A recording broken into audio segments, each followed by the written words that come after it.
Hindi kipaghulog na daw. Taro nga, Bia. Besh, kamusta dyan, Besh? Brush-tailed bettong. Ba, kapit lang dyan, Besh. Lang, mukha ka mo, Besh. Paragan! If I hear business with you. Kagwapa man nila sini mga auntie, oh.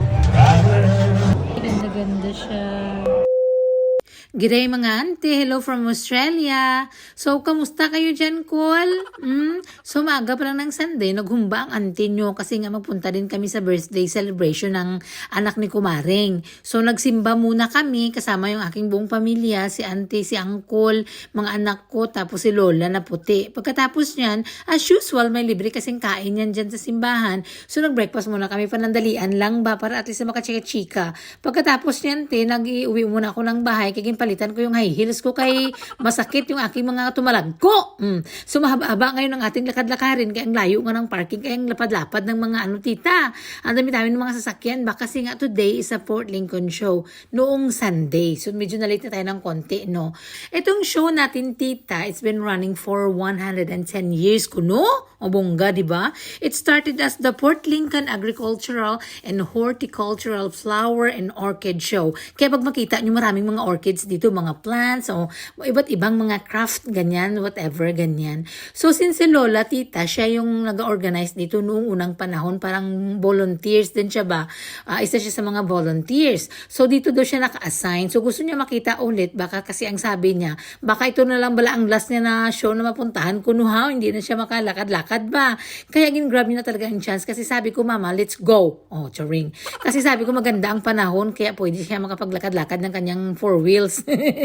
Kasi pag nag-aulan last year kasi tita, nakaulan siya. So malutak, madanlog, so it's not really good for Lola. Makita mo din dito tita, mga kanya-kanyang mga school arts no naka-display dito. Hindi nakita namin yung drawing ni Astrid. Ay, so yung pakita niya kay Lola na siya ang gumawa niyan together with her friends Francine ko, no. So ikot-ikot kami dyan tita, sunod-sunuran lang ako sa aking ubyanan ba. Kasi nga pag magsabi-sabi siya dapat may makinig sa kanya. Alam niyo naman yung mga mag-ama ko, lagi yan sila excited ang mga anak ko kung saan-saan yan siya magtakbo. So, dapat may isang nag-represent sa amin na magbantay doon kay Lola. Kasi may mga information yun siya ginapang sabi-sabi, tita. O kung magwakal-wakal siya na walang makinig sa kanya, magtampo man yan. O magsabi na naman siya, ay nagsialisa na sila, walang sumasama sa akin. So, pag nakaupo siya, nag-ikot-ikot ako, nag-picture ako ng mga maraming mga flowers. Kasi namangha nga ako, Kasi alam mo naman ako, mahilig ako din sa mga tanim-tanim. Pero wala man tayong mga lapad na taniman. Tsaka yung mga flowers, mahirap din yung iba mapatubuin. So, nagtingin-tingin ako dito, ma-enjoy ka talaga. Oy, ma-enjoy ka. Pero hanggang sa tingin ka lang dito na side, tita, kasi display yan siya for competition yata yan. Kasi may mga awarding dyan, no? May mga first prize, second prize, or mga last, blah, blah, blah. So, it means na compete yan sila kung sinong mga pinakamaganda, pinakamalaki, baskugan, laba, tiskog. Charing. Pagkatapos namin doon sa mga display, tita, nagpatuloy ang aming lakaran. Doon lang kami sa pantay, patag, plain na dalan para hindi problema sa aking ugangan.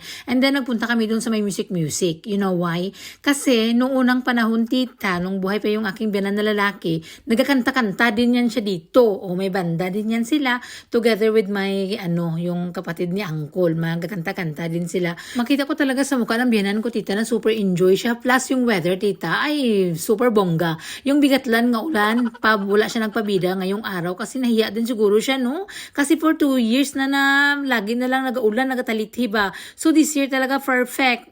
So nag-ikot-ikot ako, sinamahan ko yung mga anak ko, saglit lang. Kasi Lola doon nagkanta-kanta man siya, nag-enjoy siya ba, nag-jamming-jamming siya ba? Makita mo talaga, naisip ko paano na lang ituman kung hanggang hapon siya dito.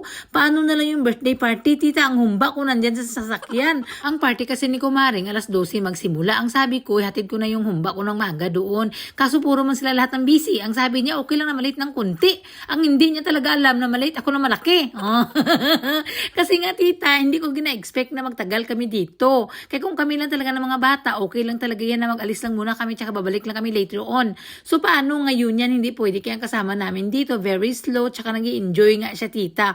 So while nagka-enjoy yung aking biyanan doon, ako inikot-ikot ko muna saglit lang para may makita man ako, Kasi hindi naman maabot dito kaya mapagod man siya maglakat. Kasi yung kanyang wheels nagalubong-lubong ba? Kaya minsan yung ibang part medyo basa, balahaw. So napunta lang muna ako dito is for the vlog lang itong aking ginagawa para makita ko din yung veshi ko dito. Every year nandito naman kami, tita. Last year nakita ko din dito si Beshi. Nagkakabit-kabit lang din siya. But then for 2 years din, tita, na nag-video ng video ako. Lahat ng mga videos ko, hindi ko talaga na-upload. Bigat lang kasi sobrang haba nga minsan. Tapos nakita ko dito si tita. Oy, follower namin yan. Nakailala ko lang din sa Facebook, no? Pero sa isang taon lang kami niyan, te. Pero hindi kami nakikita. Kaya lagi nga siyang busy din. May mga businesses sila na ginaasikaso. Tsaka may mga anak din. Alam niyo naman ang buhay namin dito sa Australia, tita, no? But since na nga tayo marami tayong mga maring-maring dito siya lagi may mga party at ka-enjoy natin mga kain-kain dyan.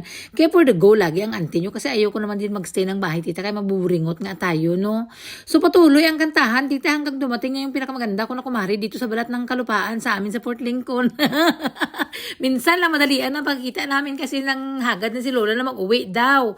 So pag uwi ni Lola nagdiretso kami doon ngayon sa party. Gutom na gutom na ako kasi hindi nga ako kumain galing ng bahay. So yung kinain ko ng buong araw yung tinapay lang sa simbahan kasi nga gina-prepare ko yung tiyan ko para dun sa mga humba, sa mga lumpia, sa party ni Kumaring. Pagdating namin doon, paalis na sila mga bigatlan talaga. Kasi dumating kami ng alas 3, ang party is alas 12. Sino pa naman magantay sa akin doon? Hindi, wala na. So nakabalik kami sa may tita sa show, may 1 oras pa kami na pwede mag-enjoy doon. Kaya pinagwaldas-waldas namin ang mga 1 million namin allowance. Nagsakay-sakay mga bata ko sa mga rides, si Astrid, si ate, tapos gintirada ni Inday Asher na siya lang daw mag-isa.